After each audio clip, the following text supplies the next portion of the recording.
Well, on behalf of Jack in the Box, I want to thank the Society for Human Resource Management and the Society for Industrial and Organizational Psychology for being a recipient of this year's Human Resource Management Impact Award. And with so many organizations doing great work in the area of evidence-based HR, we really are humbled to receive the award this year.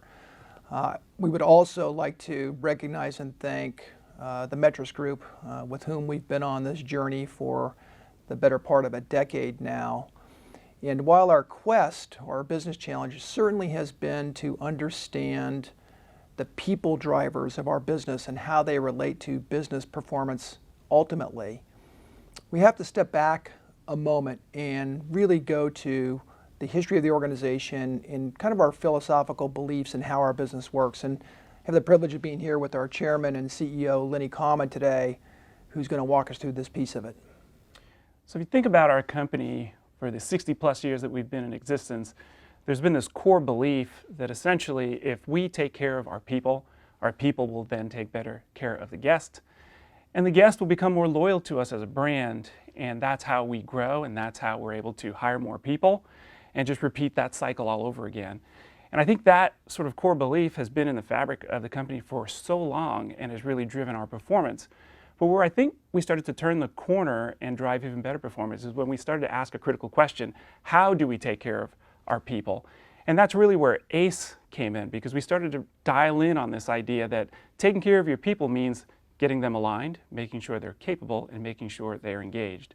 And it's essentially that belief system that translated to that science that got us really more deliberate about our activities in the company that I think really drove the performance over the long term. So it's been a great partnership with Metris. It's also been a lot of learnings internally that helped us to just take it to the next level. And there's some great examples of that in our restaurants that Mark often quotes with our franchise community and our company operations to really help them stay attached to this belief around helping people to grow by really dialing in on HIGHACE. So Mark, maybe talk a little bit about how it impacts our restaurants. Sure.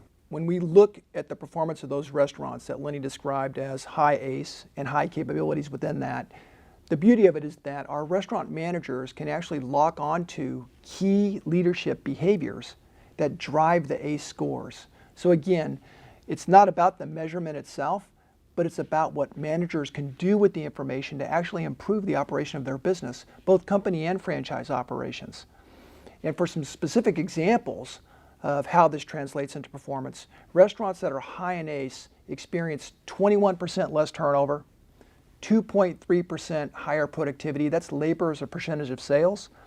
That translates into a lot of dollars into the bottom line for the organization, for our shareholders, and for our owners. It also translates into, on average, 5 points higher in guest satisfaction, a better ability to resolve guest problems, which we know in our industry is an important driver of guest loyalty. And ultimately, it results in better sales and profitability. On average, those restaurants experience 10% higher sales and 30% higher profits than restaurants that are lower in HIGHACE. And for us, more important than the measurement and the understanding of the relationships between them is that it has transcended into our leadership framework of head, heart, and hands. So we believe so strongly in the relationships and the connections between people and our business that our leaders are now measured and held accountable to delivering these great internal service aspects to our employees. I think what's important about the leadership message and how we transition and really bring to life HIGHACE through head, heart, hands is that really, if you keep this simple, folks, it's all about leadership. But you need to guide your leaders on what's going to really drive the performance of the business. And if they stay focused on people, and you can use a model like HIGHACE and transition it or grow it into something like head, heart, hands so that they have the details, the specifics on how to take care of their people, essentially you're going to drive the results. So on behalf of Jack in the Box, we want to say once again how appreciative we are to be honored in this way. And we're going to try to keep it up, and we're going to try to continue to set new levels of performance for our company by focusing on our business in this manner.